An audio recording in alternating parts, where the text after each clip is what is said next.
Good afternoon, everyone. Welcome to another Community Chats. This is Sandra Arevalo, Director of Community Health and Wellness at Montefiore Nyack Hospital. And today we're going to be talking about a very hot topic, sensitive topic. It can be sensitive to a lot of families, which is recovery and addiction. And for that, we have partnered today with three amazing people who are doing a lot of great work in the community, and they are part of the, I can never say it right, RCAD. ARCAD. It's too many letters. But they will tell you in a minute what it is as we do introductions. So why don't we start with you, Dawn? If you just want to tell us, what your role is in the organization. You're on mute. Good morning. My name is Dawn Lickblau. I am a recovery coach at Foundations Recovery Community Center, which is the sister program to ARCAD. I do street outreach. I'm very involved with harm reduction. And that's basically my role. Thank you, Margarita. Hi, good morning. Thank you for having me. My name is Margarita Santana. I'm the Director of Prevention Services. I'm so used to saying prevention coordinator. I just had a title switch about 3 days ago. Congratulations. Thank you. So I'm the Director of Prevention Services here at Rockland, and I do evidence-based programming with schools and community-based organizations here in Rockland, and I can expound on the programs. Thank you so much. Kayla. Hello, everyone. My name is Kayla Fender, and I'm the Information and Referral Specialist for the Rockland Council on Alcoholism and Other Drug Dependence. And I also help out in the community as well by doing presentations and outreach. And we'll give you even more details in a moment. Yes, that'll be great. So, Kayla, I'm going to ask you to share your PowerPoint. So they have a PowerPoint that they put together, which is beautiful. I was saying that before we started. Okay.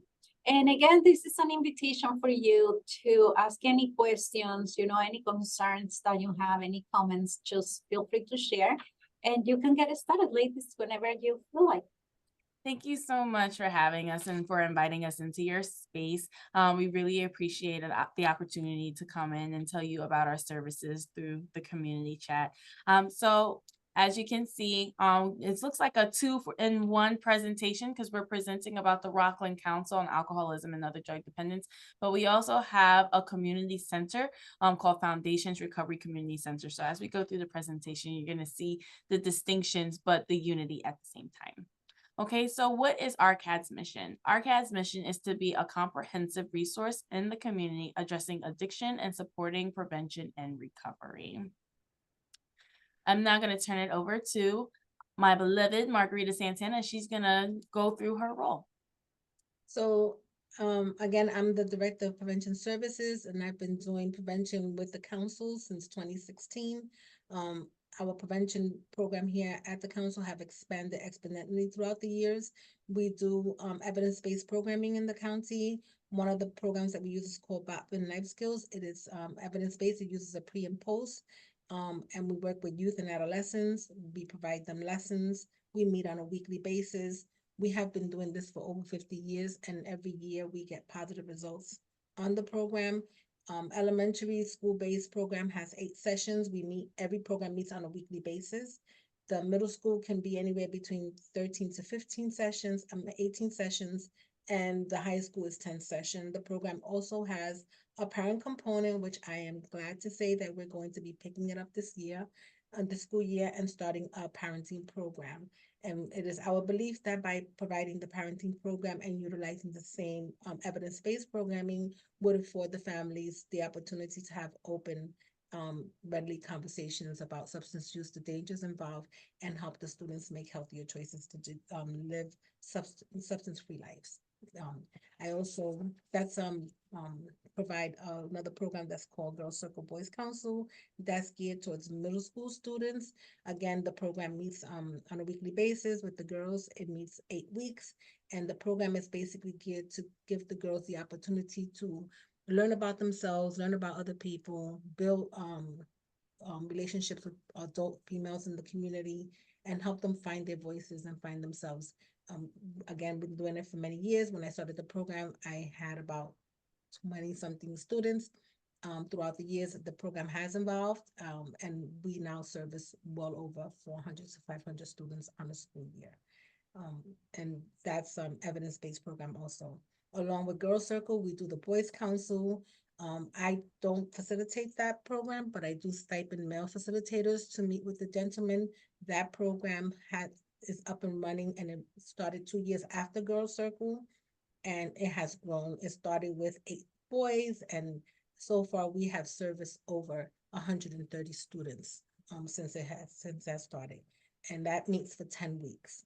The students get up pre and post, and they show how they learn. They learn skills to teach them how to deal with their masculinity and the myths behind being a male in the community, and most importantly, to build relationships with male adults in the community that can help them be productive members of society and make healthier choices. The sport program is geared towards kindergarten and second grade students. It consists of 3 lessons. The first one talks about the importance of nutrition, the second one, the importance of exercise, and the third one, the importance of sleep. All of which students in grades K through 2 need to know so that they can be prepared for the third grade when they have to face the state testing. So they learn how to take care of their bodies, they learn how to eat properly, they learn how to get the proper amount of sleep. The program, we've been implementing it since 2017 in the county, and the schools that have gotten the program has shown much increase in the students' knowledge and taking better care, making healthier choices early as kindergarten 1 and 2. Each student gets a My Plate that teaches them how to eat healthy, reminds them to eat healthier, and also teaches them how to have portion control in their plates. Next slide. Along with evidence-based programming, we also do interactive experiences. This one is called Dangers in Disguise, and it's geared towards adults only, where we set up a team mock bedroom, and it's done in the schools, and it can be done in the community as well, but it's only for adults. We put up a team mock bedroom. We ask the audience to peruse the room and see if they can notice any drug references or paraphernalia that they might find in the room.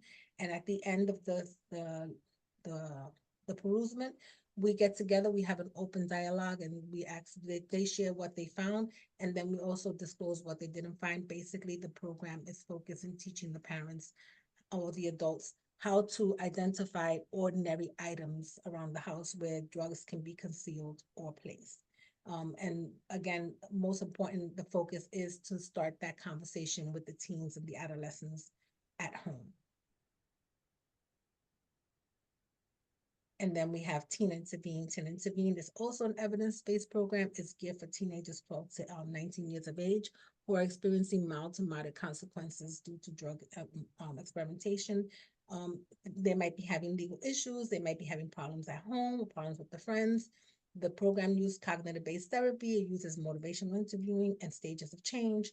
And it really helps to get the students or the teens to incorporate those 3 bullets that you see up there. Motivates them to change and improve for self-efficacy, and they learn how substance impacts their brain and their body, and they also learn and establish communication and coping skills. They put together their own goals. They are in charge of the program. The team is for them and about them, and once they put together their goals, because they are in charge of their decisions, more than likely they end up stop using, which the program is not an abstinence program. It is a harm reduction program, but the results are always very, very, very positive. It also incorporates a parent component, and it brings the teen and the parent together to set some guidelines on, what's acceptable, not acceptable in the home.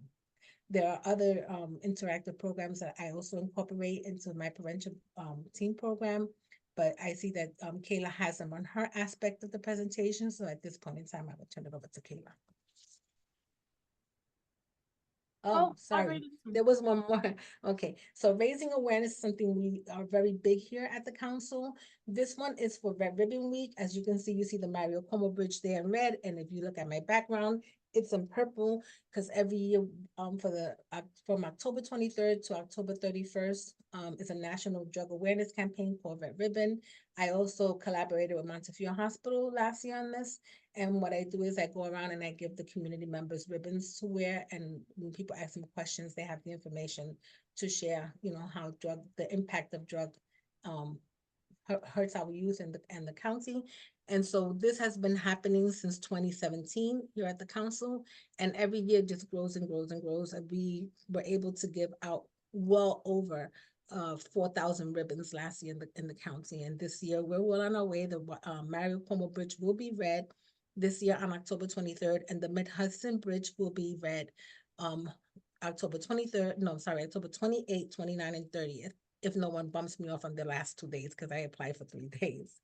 So that's the goal, is to make sure to raise awareness. And the reason you see it in purple is because every year we also observe National Overdose Awareness. And at that point, the bridge is lit purple for the event. Thank you. Okay, so as I stated earlier in the presentation, I am the information and referral specialist. So a lot of times people will contact me in order to get connected to services, whether it be at our agency or outside of our agency. So what may that look like?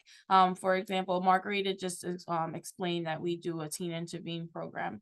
While I am talking to the parent to figure out if Teen Intervene is a suitable fit for their youth, I may hear things such as if they're struggling with being in the sandwich generation because they're taking care of their parents and they need help because they don't have resources. So I may connect them to resources such as respite care so that they can get a break from taking care of their loved one and also be able to have a break while their youth is getting services as well.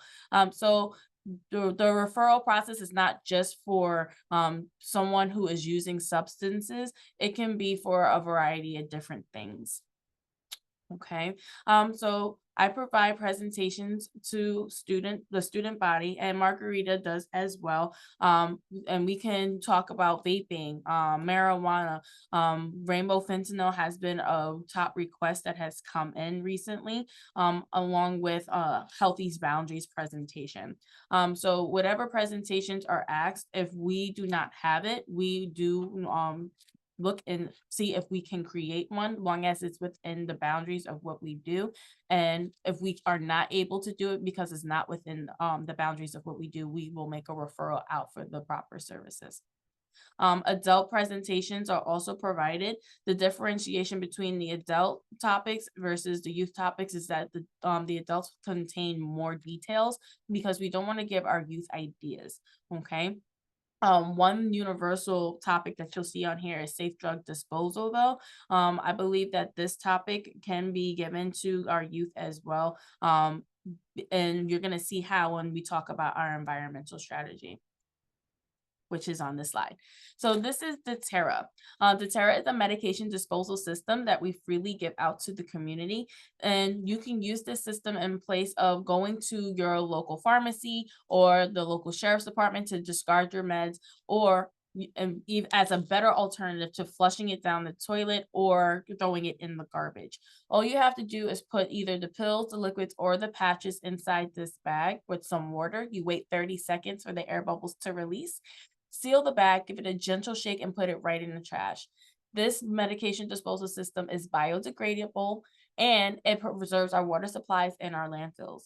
And one key thing that we like to stress is that, especially for small children, is that the medicines can look like candy to small children. So that's one reason why we would want to remove the excess meds that are in our house in order to prevent them from having a medical emergency. This also helps with the opioid epidemic, because if we remove those leftover opioids from, say, our back pain meds that we were taking, or because we just had dental work left over, if we have a family member, loved one, or someone even doing work on the house who has an opioid addiction, they may come in and go through your medicine cabinet and take those pills. Whereas if we just discard them properly by the use of this bag or other methods such as drug take back day, we can help create a safer home and a safer Rockland. We also provide family counseling services for free of charge. This is done through our beloved Chris Metcalf.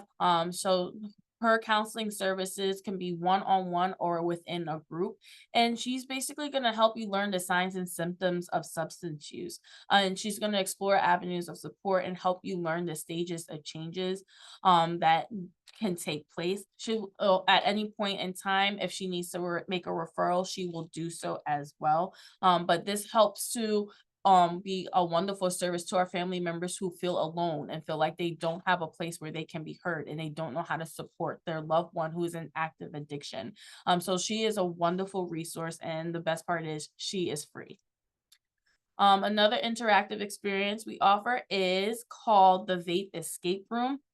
This is a wonderful way to educate our youth about the dangers of vaping without having to expose them to vaping. And so what we do is we create a mock mystery room, right? We have this mobile room with all these hidden clues, and they have to solve the clues in order to escape the toxic levels. This partner is great when we actually can use a fog machine to help enhance the experience as well. And as they're going through, every single clue is helping the child to learn about the dangers of vaping. This partners very well with our vaping presentations, and Margarita and myself actually have done this with the adults as well, the parents, at BOCES location, after they had a full day of education on the dangers of vaping. And then the parents came in the evening and they went through it so that they can have a conversation with their kids as well when they went home. So they had a really wonderful response. Another interactive experience that we provide is these simulation goggles. So these simulation goggles, they can be alcohol goggles, marijuana goggles, or a combination of the two. And we just have our youth do simple tasks without the goggles on and then with the goggles on, so they can observe how they are responding and how their reaction time is impacted, how their lack of coordination has been impacted. And it really helps to provide this to our youth, because they're like, oh, wow, I never would have thought that walking home after drinking could be a potential hazard, even though I'm not getting behind the wheel. So those are the types of comments that we hear. This is a great thing to use around prom season. So we've partnered with Nyack High School for the last few years to do this presentation with them. And we have had wonderful results and wonderful conversations as a result of it. We're constantly doing outreach. We are in the community, and we, as you can see, this is our team. We have our executive director, Linda over here, and Margarita, who were at an event with this young lady. We partner with the National Guard. We partner with our local Walgreens right over here in Spring Valley. So wherever we can connect and partner with the community, we will. And we will educate. We will provide whatever we can, such as the deterrent bags, free of charge to the community. But most importantly, we're going to also create connections. We're always raising awareness. So this is pictures of our group and Friends of Recovery when they went up to Albany to advocate for change and to be a voice in the community to say, hey, this is how our community is being impacted. This is what we're looking to do. Can you help us? So this is a really great opportunity to just let your voice be heard and to be surrounded by community members that have your back and are on the same page as you. So now I'm going to turn it over to Dawn, who's going to take us through and tell you about Foundations Recovery Community Center. You're muted, sweetheart.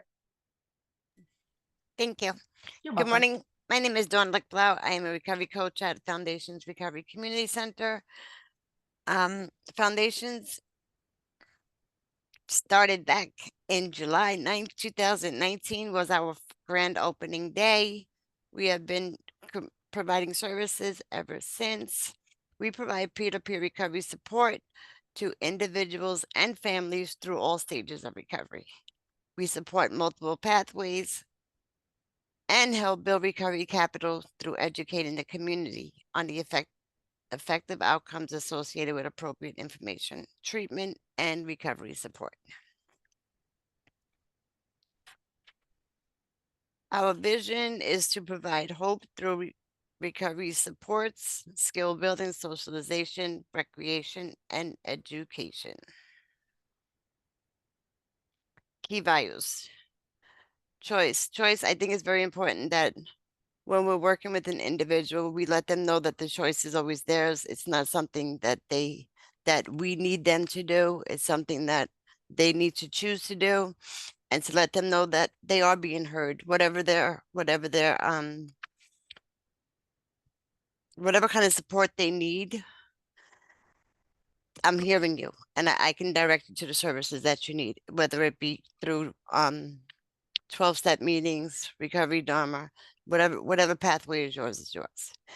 And I believe by giving them the choice and the voice, it then empowers them. Dignity and respect are also things that we learn throughout the choice, voice, and empowerment. These are my coworkers. Nancy Taylor's my supervisor. We have Pat doing family services. Lenny is a recovery coach who does street outreach with me. Fatima is our Spanish and family recovery coach. She does mostly for Spanish speaking people. Jada is also a new recovery coach for us here at Foundations. We have Patricia, who's also, she does telephone recovery support. She interacts with people over the telephone who have just had a medical emergency. And then she just does check-in with them every week. And that's me with my outreach bags. Oh, sorry. That's okay. A recovery coach is a certified professional with lived experience who promotes recovery by providing support, helping identify goals, navigates and works together with individuals to overcome obstacles, assisting the individual with initiating and sustaining their recovery, collaborates in creating a personal wellness plan that builds on the strengths of the individual, address specific needs, helps establish a stable pathway during the process of their recovery. I believe that just providing support for individuals as a peer-to-peer, just I think for me it was very important to have a peer-to-peer because it made me feel more comfortable that you did understand exactly what I was going through, and you yourself are doing better, so you can show me how to do better. Family recovery support coaching. Support for the family. Addiction can lead to feelings of isolation and helplessness within families. A family recovery coach provides much needed support during these times. Improve communication. Substance use disorder can often result in misunderstandings and conflicts with families. Family recovery coaches teach effective communication, strategies that foster understanding and empathy. Family education, understanding addiction and its impact on loved ones is crucial for families. Family recovery coaches provide education on the nature of addiction, its effects on the individuals and families in the recovery process. Individual support. Each family member may have unique needs and challenges throughout the recovery process. Family recovery coaches can provide individual support, helping each other develop healthy coping strategies. Peer support. Many recovery coaches have lived experience with recovery, which can create an empathetic relationship with families. Their shared experience can offer hope and demonstrate that recovery is possible, providing an additional layer of support. And before I move on, I just want to make a distinction between this service and the service that we provide with Chris Metcalf. This service is from a peer support lens and is non-clinical. With Chris Metcalf, that is a clinical service. Okay. Our services and activities. We have wellness response calls and visits, telephone recovery support, which I just explained to you that Patricia does, street outreach with harm reduction focus. I do street outreach and I meet with people where they're at. I don't try to force anything on them. I allow them to be them. And if there is still use involved, then I give them fentanyl test strips, Narcan, Xylazine, whatever they may need to try to help them stay safe. recovery enhanced skill building workshops, recovery capital. We have game night, movie night, open mic night, and more. Court supportive services. We have our recovery coaches do work with people through family treatment court or whatever court services they may need. I know one of the other recovery coaches will go to court with somebody, even if it's criminal court, whatever court it may be. They're there. We are here just to support. And I absolutely love that picture of expectations and reality. Yeah, I know I expected when I first got sober that life was just going to be great, but that's my reality. We have ups and downs throughout life. Peer-led recovery. These are groups that we do here at Foundations. Smart Recovery is not a 12-step group. Smart Recovery supports individuals who chose to abstain or consider absence from any type of addictive behavior, meaning it could be shopping, it could be substances, it can be anything. It could be gambling. By teaching how to change self-defeating thinking, emotions, and actions. Gratitude Circle is led by another peer who's from here. Gratitude Circle is sharing the quality of being thankful and having the readiness to show appreciation for the things that we do have. Yeah, we may not have everything we want, but we need to be grateful for what we do have today. Dream Big is a peer-led women's support group that we also have here at Foundations on Mondays. We sit with other women in recovery and we set goals and dreams. We talk about our goals and our dreams, or we talk about various topics, things that, just may come up on a day-to-day life. Recovery Capital is the international and external resources that can be brought to initiate and sustain recovery from substance use. It differs from individual to individual and can differ with one individual at multiple points of time. Families Anonymous. Families Anonymous meets here every other Monday in room 107. It's a fellowship of relatives and friends of alcoholics who share their experience, strength, and hope to solve their common problems. We believe alcoholism is a family illness and that changed attitudes can aid recovery. Narcotics Anonymous also meets here, I believe, on Saturdays. Nonprofit 12-step fellowship of society of men and women who drugs have become a major problem. It is where recovering addicts meet regularly to help each other stop using. AA Rockland Free Thinkers is an AA 12-step meeting. It's an open secular meeting with the weekly rotation format. It is a safe space for those who wish to recover from alcoholism and explore the AA program without having to accept anyone else's beliefs or having to deny their own. The place you can just go and be yourself. I just want to pause real quick here and acknowledge language in the room. At our center and at RCAD, we use strength-based language. So we do not refer to people who struggle with alcohol as alcoholics. However, because this is not our program with Families Anonymous and Narcotics Anonymous, we have to put that language because that's their verbiage. But we would refer to a person who is struggling with alcohol as a person who has alcohol use disorder. So I just wanted to make that distinction because when people hear that language, it may cause them to not want to come and receive our services. And we really do make it a point to acknowledge the language in the room and use strength-based language so that we can build people up. Thank you, Kayla. No problem. Opioid overdose naloxone kits. These are obviously our outreach, tabling, Narcan trainings. We do them whenever asked. If you need one done for your community or wherever you're at, you can please call the Family Service Coordinator. We will do Narcan trainings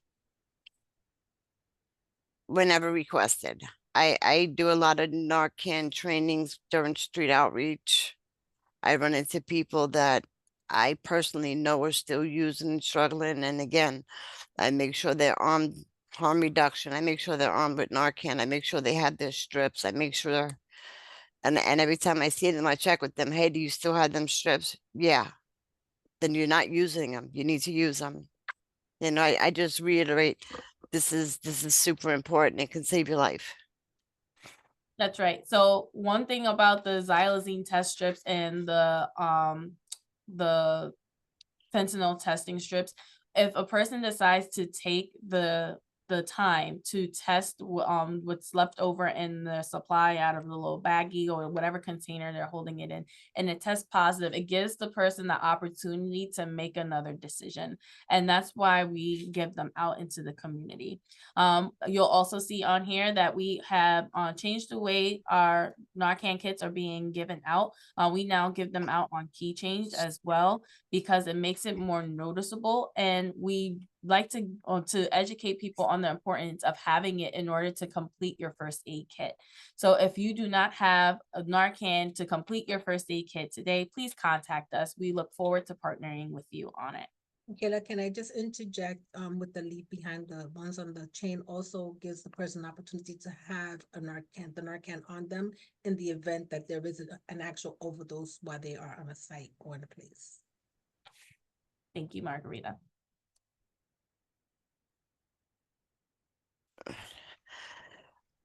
This is Foundations Recovery Community Center calendar. I update it every month. These are just all the new groups that we have going out. On Mondays is the first Monday of the month is Families Anonymous, and then we have Dream Big, which is the women's support group. On Tuesday, we now have a new group, which I will be facilitating, Good Questions. And Tuesday is also an AA group. Thursdays, we now have Thoughtful Thursdays. Fridays 10 to 12, we have Fun and Recovery, Street Outreach, Gratitude Circle. And every other Friday, we have Recovery Dharma at 7 p.m. And I also want to shout out our newest recovery meeting called the Medicine Wheel and the 12-Step. This acknowledges our Native American community. So I think that's really important, because we are trying to be as diverse as our community is, with having services available here at the center and having the population here to represent our community as well. So how much does it cost? All of our services are absolutely 100% free. And I think that's amazing, because it removes barriers to getting help. Okay. So with that said, we are now done with our PowerPoint presentation. We're going to open up the floor for questions. Thank you so much for that presentation. Usually I have a lot of questions, but today I have to say I'm speechless, because I feel like you guys cover everything and so much more. So thank you for doing that. I guess even though you said it throughout the presentation, how do we access your services?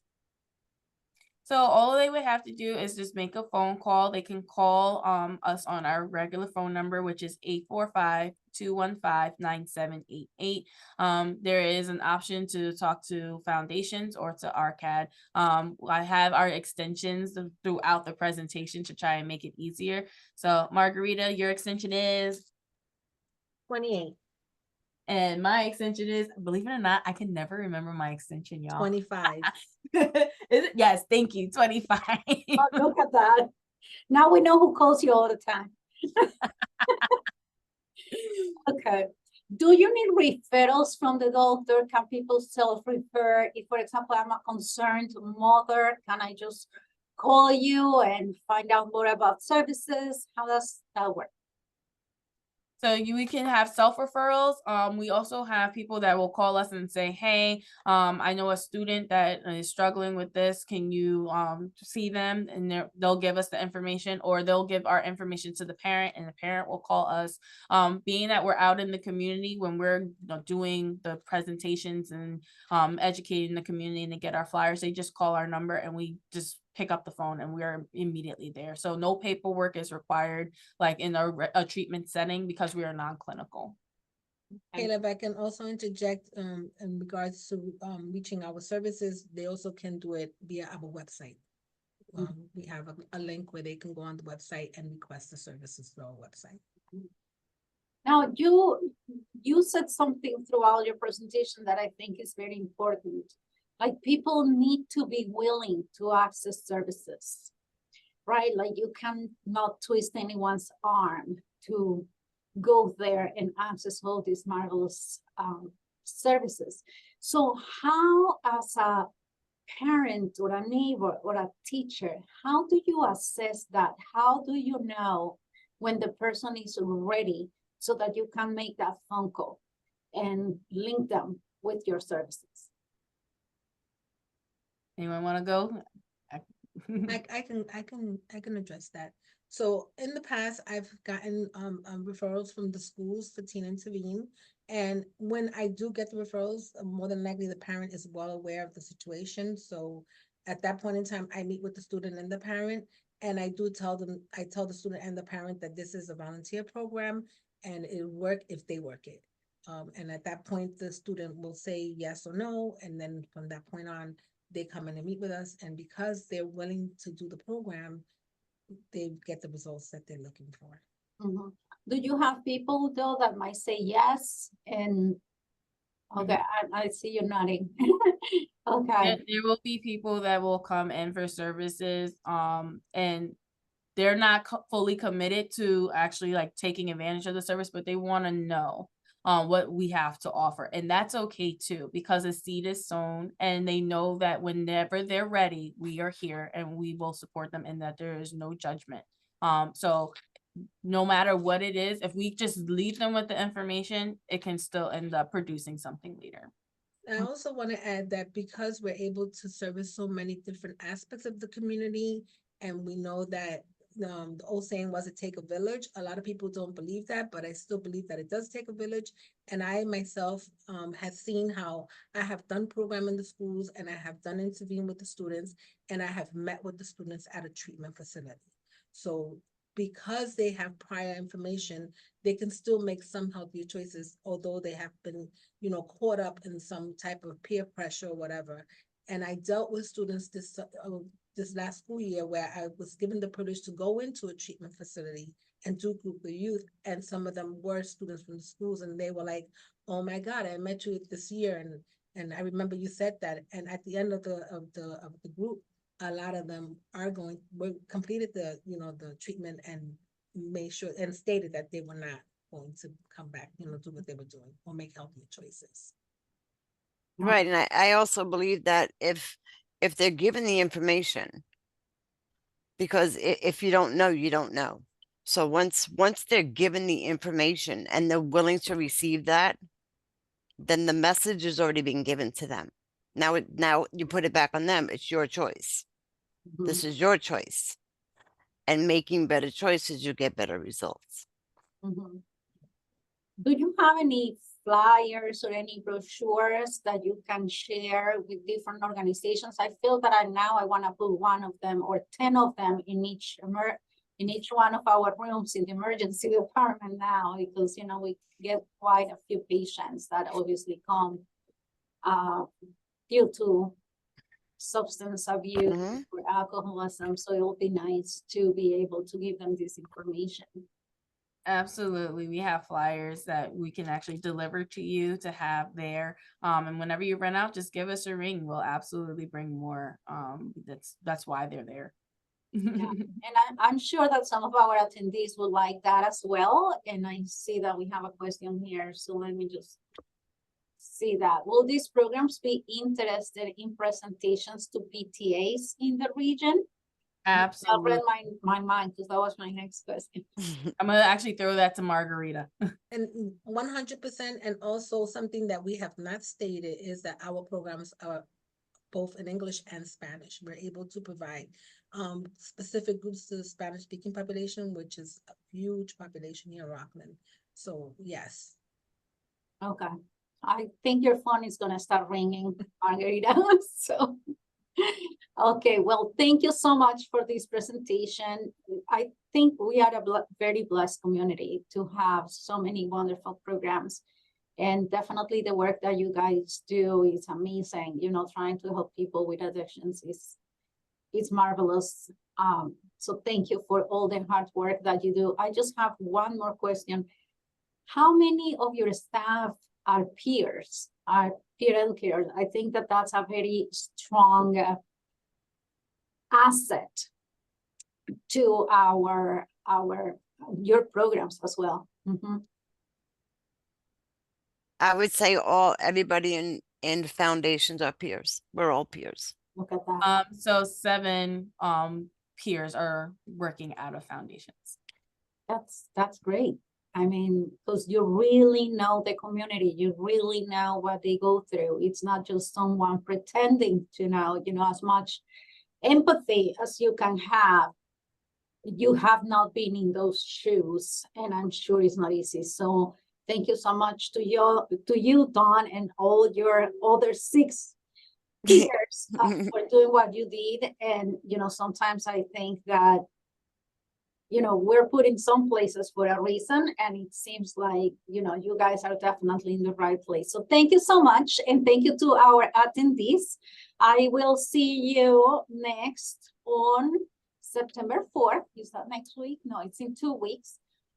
For Learn to Understand and Manage Severe Asthma. This is going to be a night edition at 7 p.m. But we're going to have our usual community chats under the same topic on September 12th. So I hope to see you there to learn more about how to treat asthma. So you guys are invited, because I know that you're treating with children all the time, and you probably have a lot of kids with asthma. So I hope to see you there. So thank you very much, and enjoy the rest of your summer.